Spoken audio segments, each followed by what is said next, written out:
this video, I want to talk about the 12th house and the experiences of meaning that can easily turn to meaningless. This really is a repeated cycle, a death renewal of experiences that come into our lives and then are often expired and leave, and then the new experience comes in, and then it turns to meaningless, and then significance comes in again, and then the same cycle continues. It can be very overwhelming. It can create a sense of disillusionment where we are completely disappointed, where we internalize it into what's wrong with me? How come I don't matter? Why does this always happen to me? What am I doing wrong? Intense self-sabotage. And it's hard. It's a hard experience to be replayed over and over again. Different situations, different circumstances, and different people.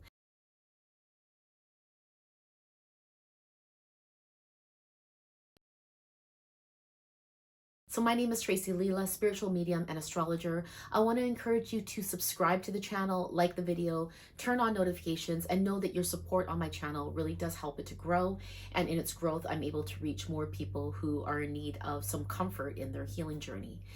And so the 12th house, this is for those of you who have natal planets within your 12th house, more so personal planets, the luminaries, your chart ruler.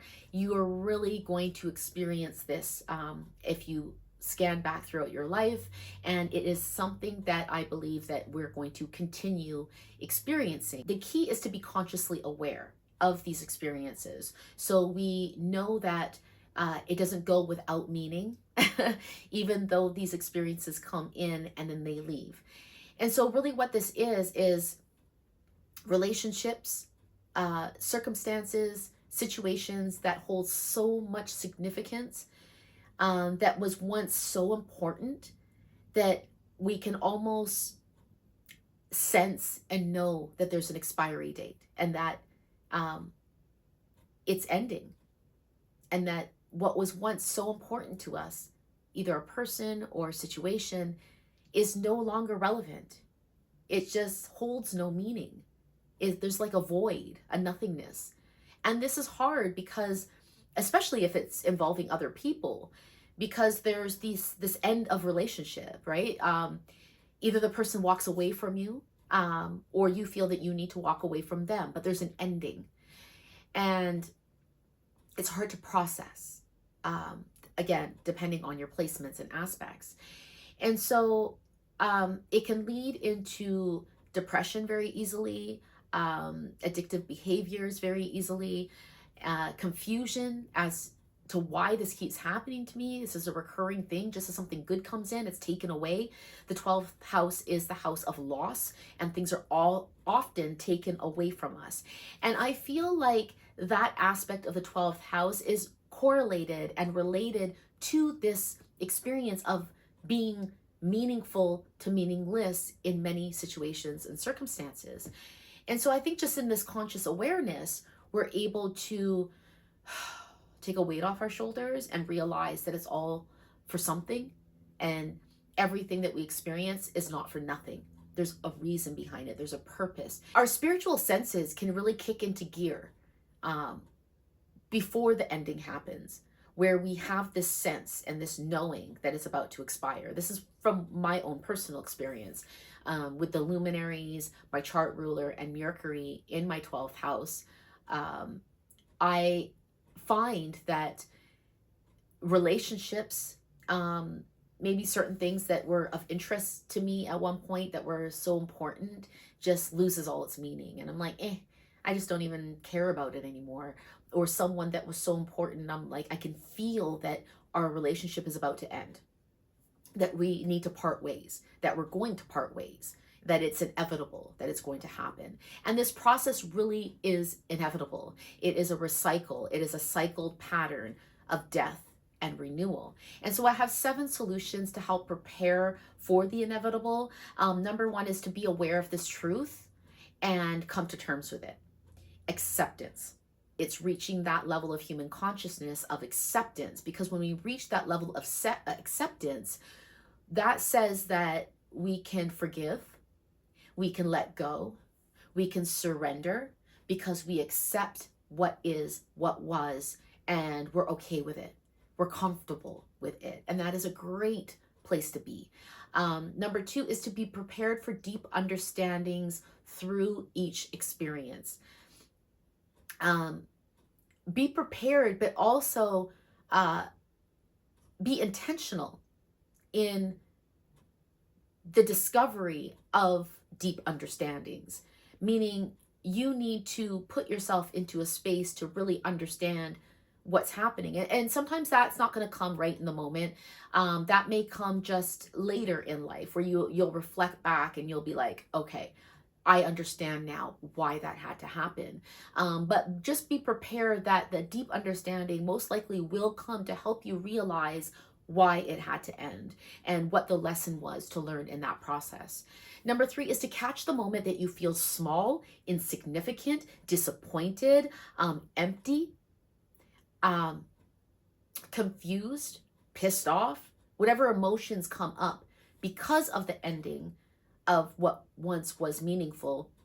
We need to be able to catch it in the moment, be aware in the moment, so it doesn't fall down into lower levels of human consciousness where we get stuck in that melancholy, null and void, depressive state where we are facing emotions of shame and apathy.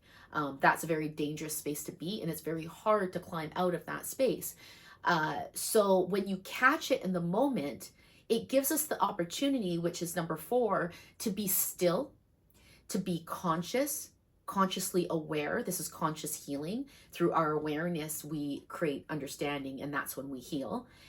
And it gives us an opportunity to practice some solitude where we can move inward, have some time and space alone, where we can be in a meditative space, a contemplative space to bring light to more understanding, so we can move past that initial sense of unworthiness and nothing matters, I don't matter, why is this happening to me, everything's just meaningless, nothing fucking matters.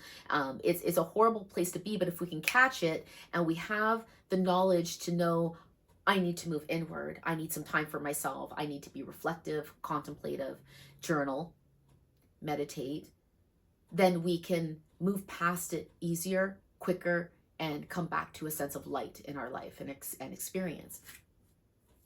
Number 4 is to accept what was, and to awaken to the realization. And this is what's going to be the result of you catching it in the moment and moving inward and being in that contemplative, meditative state. You're going to reach a place of acceptance where you can accept what was. You can accept that experience of meaning that once was for what it was, and be okay with the fact that it no longer is. And then number 6 is to fuel yourself for that next experience to move into your life. The great thing about the sense of our experiences going from something so meaningful into something that's completely meaningless is understanding and knowing that there's going to be another experience that's going to come in. This is a cycle. It's a rinse and repeat.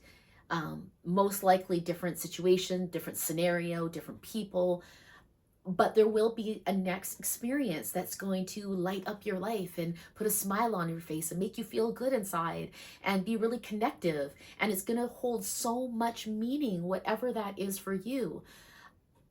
We just have to understand and accept that it may not last forever. And that if you have a stellium, some real serious personal planets within your 12th house, most likely there will be an ending at some point. We don't know when, we don't know where, we don't know how, we don't know what, but it's accepting the fact that it may not last forever. And I believe that this is really a gift because it allows us to really understand the beauty and the grace and the benefit of being in each moment, appreciating each moment, taking the time to stop and smell the roses is being in the moment. And when we understand that we have something in our lives that is so great right now, but I know that most likely it's going to probably end eventually. It might be a year from now. It might be 5 years from now. Maybe it's 10 years from now. But eventually, this most likely will end. So I'm just going to cherish every second, every moment that it does mean something to me. I'm going to learn as much as I can within this experience from this person. And I'm going to appreciate that I'm able to have this experience, that I'm able to witness something in my life that does hold so much meaning. And if it does end, then I will accept that for what it is and what it was. And I'm ready to move forward into another experience. And then number 7 is, what do you learn from that? What can you learn from that that you can now give forward to other people? I learned this idea of meaning to meaningless that is so accurate about the 12th house and our experience from another astrologer. He's an evolutionary astrologer. When I first started learning about astrology and I saw my chart and I saw the 12th house and I kept hearing all these bad, evil, and horrible, horrific things about the 12th house, and I thought, oh my God, I've got my luminaries, my heart's there, my mind's there. Until you are living the experience of 12th house energy on a reflective basis every single day, you truly do not understand the energy that someone has to live with, the experiences, the inner mental health that someone is living with every single day with 12th house planets.